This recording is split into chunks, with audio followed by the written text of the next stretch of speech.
Hello, my name's Olu Osha. I like talking about American presidents. I am continuing with my discussion on the conspiracy theories surrounding the assassination of our 35th president, John F. Kennedy. Today, I'm going to be continuing by debunking the conspiracy theory that the mafia or the mob, also known as the Cosa Nostra, had any actually killed JFK. So basically, I'm debunking the theory that the mafia killed JFK. Um, so, of course, I don't have any inside information because I don't deal, I'm not a gangster. I don't have any mob associations. I don't have any inside information. I'm just using my analysis and my studies, right? I study a lot about American presidents, and I, fortunately, I've been a federal civil servant working for the Department of Defense. So I'm disclaiming, I'm currently not working with the DoD. I'm not representing any views by the United States government. These are my views from my own studies. I don't have any inside information. This is just my own analysis. I don't have any mob associations. Anybody in the mob, nobody in the mob has told me anything, give me any information. So what I'm analyzing is information that's declassified, that's out there. Um, Let me start off by just talking a little bit about what I understand about the conduct of the mob, the mafia. Fortunately, I've lived in Italy before. I lived in Milan where I studied for about 6 months, and I lived with Italians. And of course, like every American, every foreigner who's seen The Godfather, and that's another source of mine. I read the book The Godfather, one of the best books I've ever read. It's a marvelous book, marvelously written by Mario Puzo. The movie was fantastic. I loved Godfather 1. I don't like its sequels, but I loved Godfather 1. It was a masterpiece by Francis Ford Coppola. I think it was Ford. Yeah, I think he was the one who produced and directed it at least. Um, but the book is even better, and there's a lot in the book that's not in the movie. You can't get everything in a movie. The book was I think it was over 600 pages. I read the book when I was about like 13 years old in Nigeria. I loved it. It was fantastic. I can still remember it very vividly today. I'll get into some details, tidbits, and talk about it.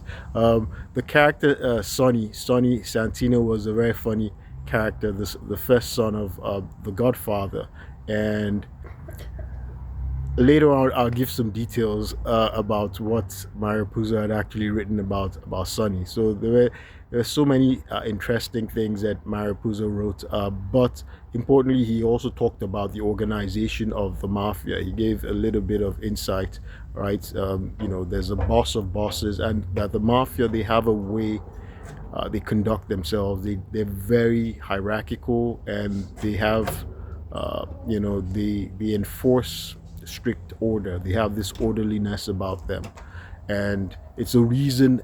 And they don't do, their bosses, right? Uh, Hits have to be authorized by their bosses, and their bosses just don't, uh, you know, execute hits like that, right? They actually, so the mob, the mafia, they see themselves as a necessary evil, right? They're just they want to view themselves as good people. So you remember the movie Goodfellas.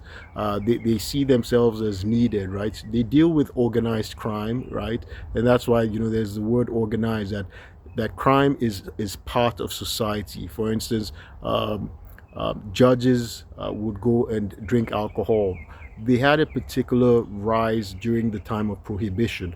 The 18th Amendment prohibited the manufacture and sale and distribution of alcohol, and this was the time that the mafia rose in America. Of course, the mafia, they existed in Sicily, in was it Calabria? in Italy and Sicily. But in America, there was, they particularly, started to rise. At least Americans started to notice them, their influence during the era of prohibition. And so you see, they feel that they feel a vacuum, right? They feel a vacuum.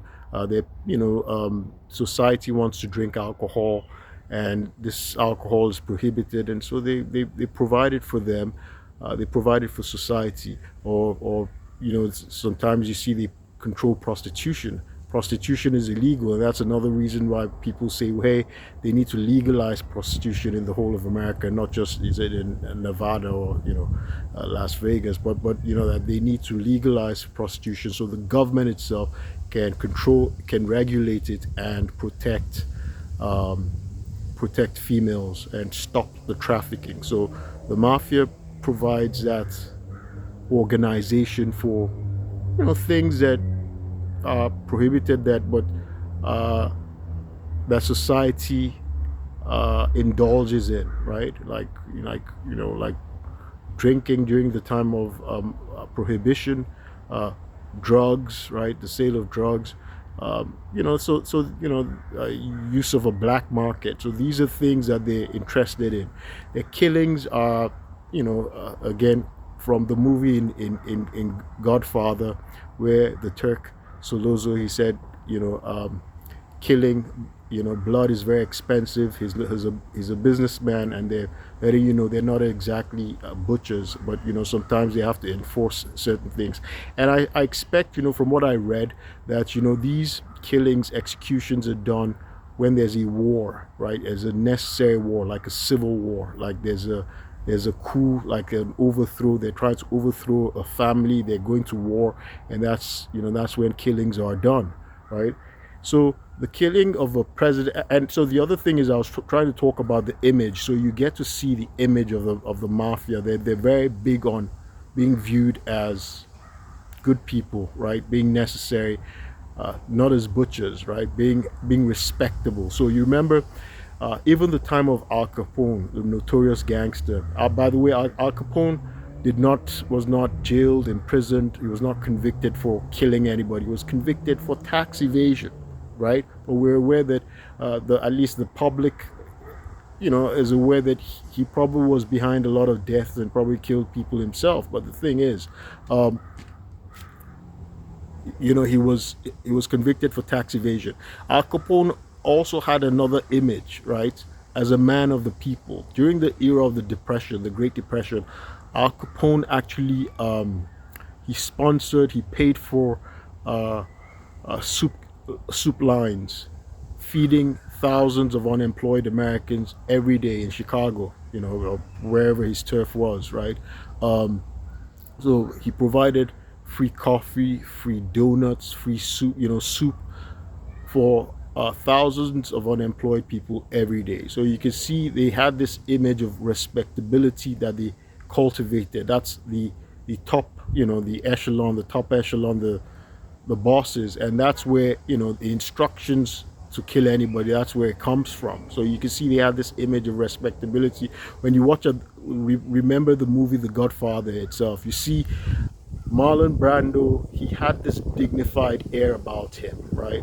You can see the sort of people who came for his daughter's wedding, even though he was known as a mob boss. He knew important people. And even when he retired, after he had been, there was the assassination attempt on him, you can see what he was telling his son who had taken over, that's Michael. He was saying that, look, he didn't want this for him, that he'd hoped during Michael's time, he'd be a governor, he'd be a politician, he'd be a senator, he'd be someone, respectable in society. So they cultivate this image of respectability. So killing the president of the United States is would be anathema for the mafia, right? It would not make them respectable. Again, it would cause a war, right?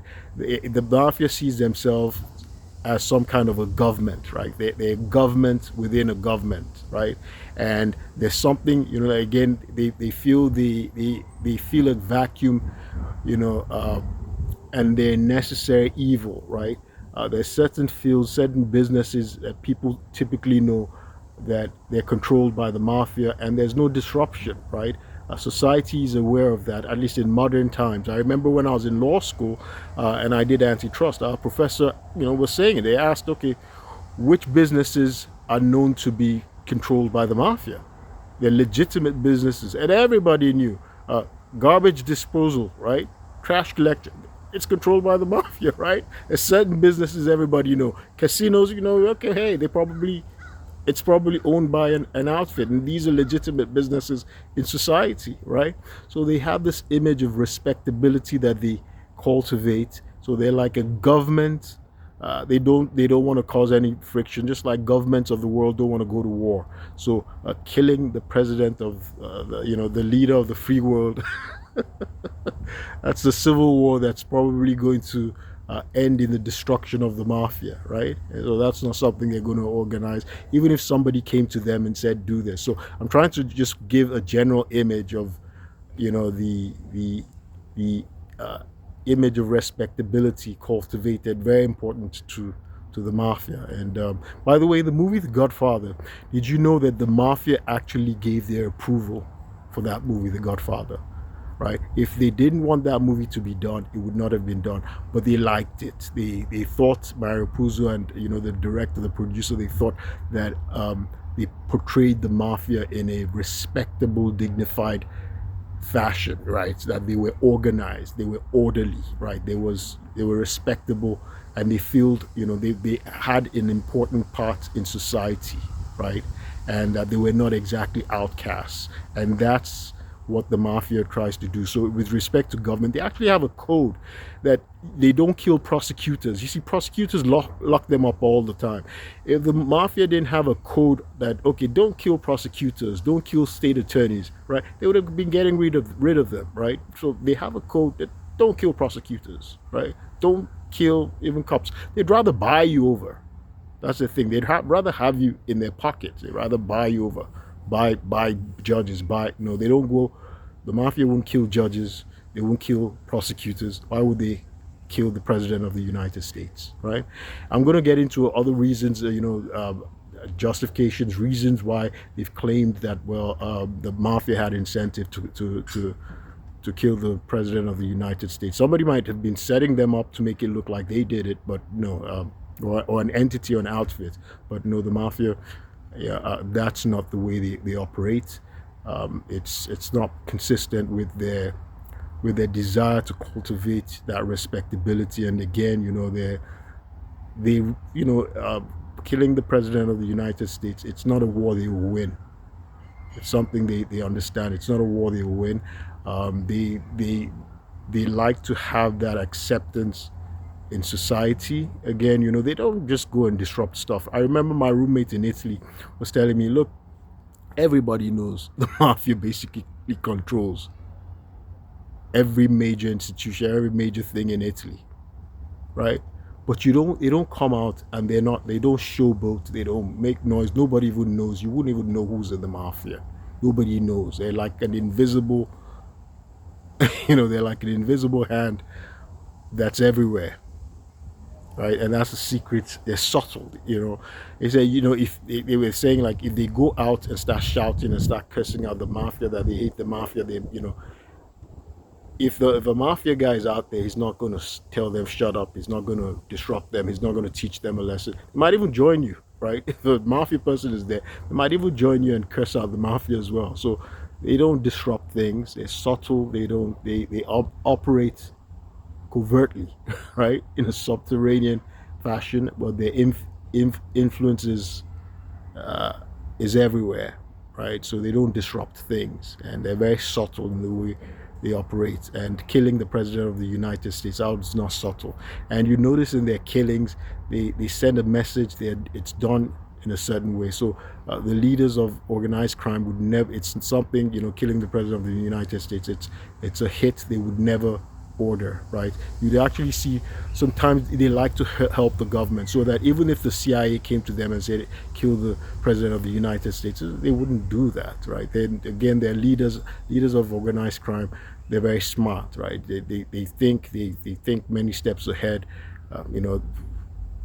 That'll be suicidal for them. Why would they do that? The government will always frame them if they did it, and they can always have a reason to come after them. So even if they ask them to do it, they would not do it. Now, a reason why it's been rumored, it's been speculated that they were involved is also because one of the mafia bosses, his name was Sam Giancana, he had claimed to his girlfriend he was dating a woman called Judith Campbell, and it is alleged that Judith Campbell was also dating JFK at the same time, that she had been dating um, Sam Giancana, a mafia boss.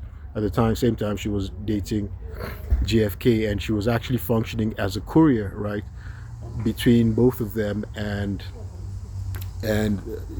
that's what she claims. This is highly disputed. She claims to have been a courier, and that JFK had, the CIA, they'd been trying to have the mafia kill Fidel Castro. Um, Whether she'd function as a courier, you know, that's highly disputed. Um, but indeed, and I'll get into that later on, indeed, from declassified material, especially since the church uh, committee that was investigating the activities of the CIA in the 70s, of course, it was discovered that indeed the CIA, had worked with the mafia, used the mafia to try and assassinate Fidel Castro, and there had been several, assassination attempts, and of course, um, later on, it would cause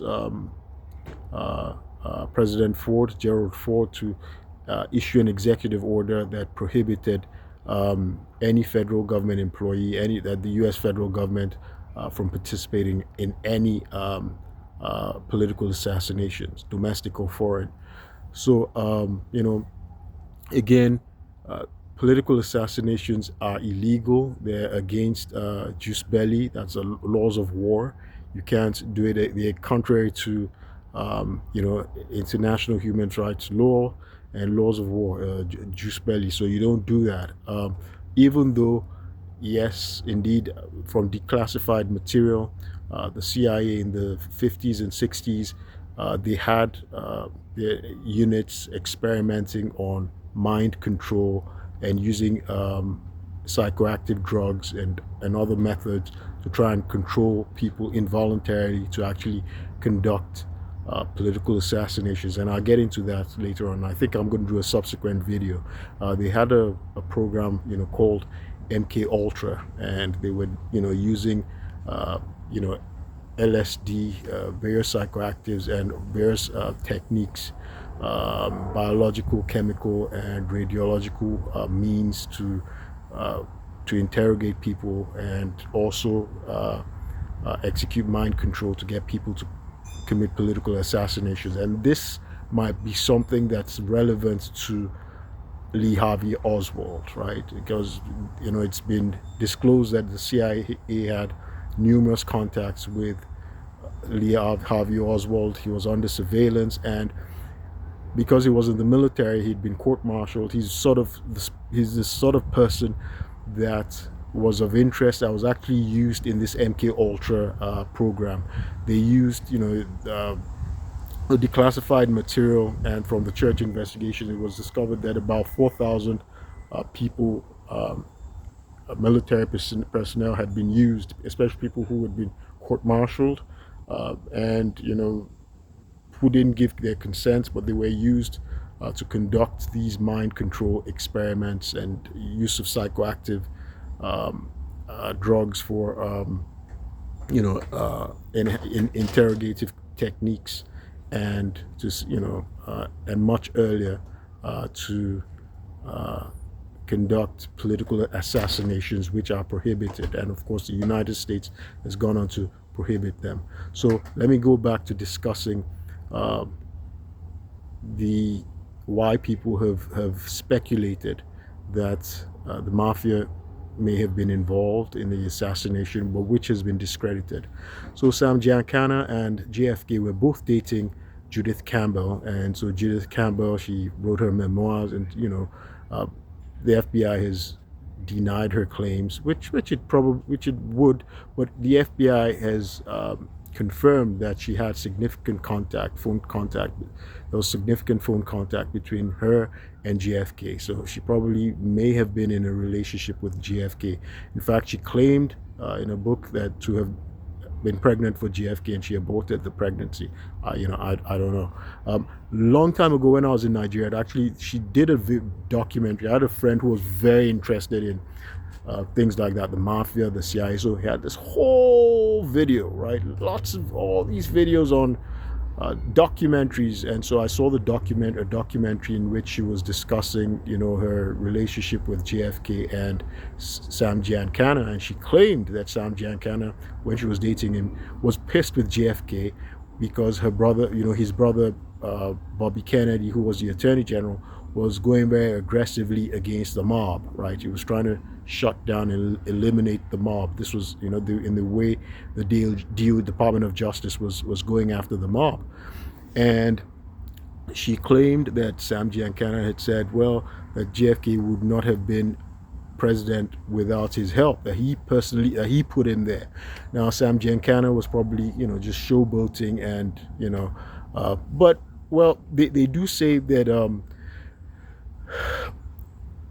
JFK's dad, Joseph Kennedy, it's always rumored, it's always been stated that he had mob ties, that because he made money during the Prohibition and he had mob connections, and he owned, he was involved in Hollywood. The mob invested heavily in Hollywood as well. He had investments, in Hollywood. He owned studios. He was involved in bootlegging, so they said he did cultivate mob connections, and they claim that that the mob helped JFK, win Illinois. Illinois was very significant. I think it was the state of Illinois was very significant in JFK's slight victory over Richard Nixon in the elections of 1960, and so I think he won narrowly by less than 150,000 votes, right? And they say it was a mob that pulled that off for him. That's what Sam Giancana was claiming to his girlfriend, and so she claimed that Sam Giancana, had a hand in that that JFK's assassination was a mob hit. Again, I've given my reasons why that is very contrary to the way the mob operates.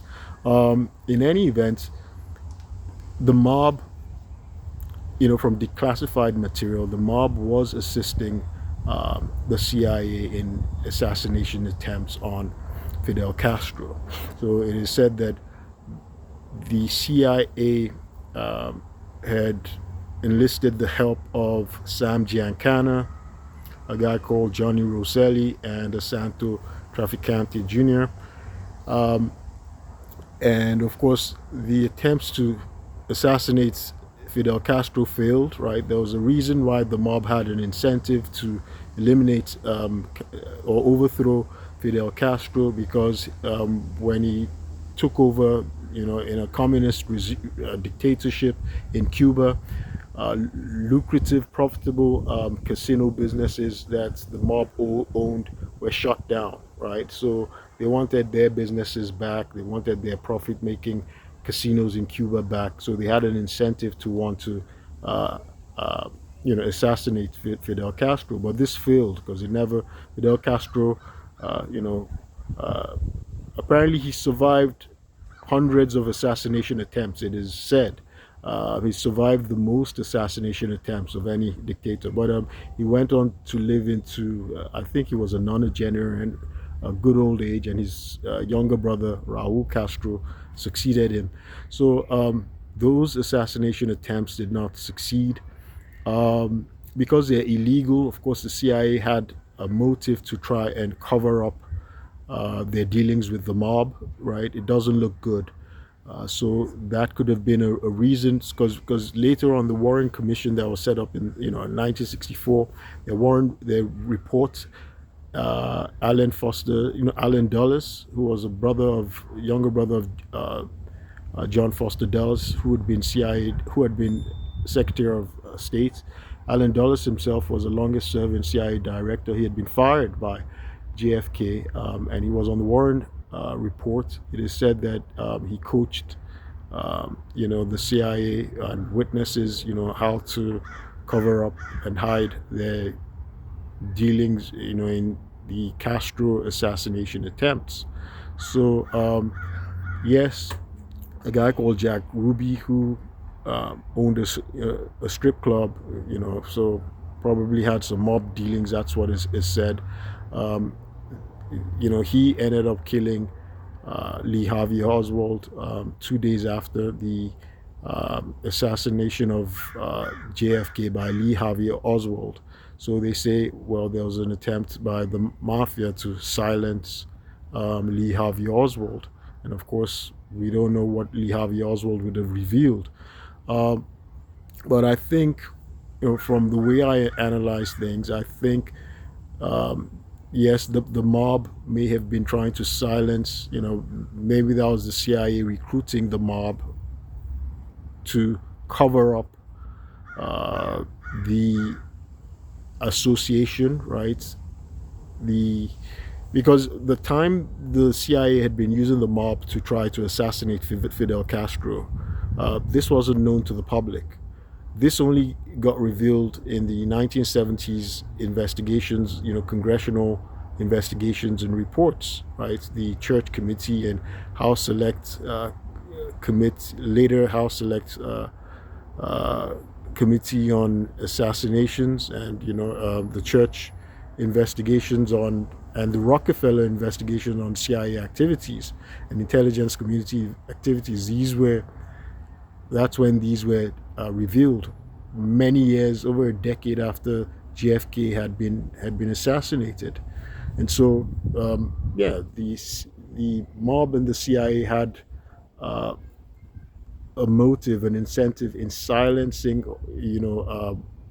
Oswald, so the uh, the the assassination attempts on Castro were not revealed, and the MK Ultra program, which it is, I suspect, or there's the evidence suggests that Lee Harvey Oswald was part of that MK Ultra mind control uh, uh, experiments, right? Because he would have been a perfect candidate. He was sort of people. He fit the sample of people that were used: court-martialed military personnel, right? Uh, Undesirables, right? And so I'll do a subsequent video and talk more about why I don't think the mafia was involved, or even the CIA was involved. That neither of them were involved in the assassination of JFK. And of course, this is interesting stuff, because if you haven't read The Godfather, please do. It was a very interesting book. You learn a lot about how organized the mafia really is. And again, they gave their blessing. They gave their blessing to the movie, the production of the movie The Godfather. And in fact, uh, a mafia guy, a mobster, someone who was in the mafia, actually acted in the movie The Godfather, the first part. The guy who played Luca Brasi, who I don't want to go into details. You haven't seen The Godfather, you need to go and see it, and you know who Luca Brasi was. So Luca Brasi was played by a real life mafia fellow, a real life good guy, good fella, mobster. His name's Lenny Montana. He belonged to the Colombo crime family. He was a real mafia guy. And again, the movie had the blessings of the mafia. That's so get a copy of the book, The Godfather. It's a timeless book. My name's Olu Osha. I like talking about U.S. presidents, and I also draw attention to call of law violations. pivoting on subornation of perjury and fraud on the court. I was framed and assaulted by Montgomery County Police in my home on May 16, 2023. I was assaulted and I was framed and my rights have been violated. They executed a robbery on the color of law. I'll keep you posted. Thank you.